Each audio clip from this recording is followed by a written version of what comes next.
কি হলো? হ্যাঁ? এত তাড়া কিসের? ব্যাপারটা কি?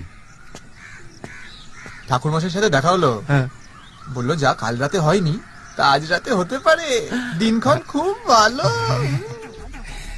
এটা কি করছো? লজ্জা। ও মা, দেখো আমার জন্য তোমার কাল রাতে ফুলসজ্জা হয়নি, আমি খুব লজ্জিত, বিশ্বাস করো। কাল সারা রাত আমি ঘুমাতে পারিনি এর জন্য। ও ঠিক আছে ঠিক আছে। তাই আজ সকাল সকাল চলে গেছিলাম পাপে প্রায়শ্চিত করতে। ঠাকুর মশাই বললো কাল রাতে যেটা হয়নি সেটা আজ রাতে হতে পারে, কিন্তু কিন্তু আরে দাঁড়া দাঁড়া। কিন্তু কিন্তু কিন্তু যদি তুমি আর বৌদি 8টার মধ্যে ঘরে ঢুকে যাও। ফুল কিনতে হবে, ঘরটা সাজাতে হবে, আবার বাজারে যেতে হবে, কিন্তু আচ্ছা আচ্ছা আচ্ছা ঠিক আছে ঠিক আছে।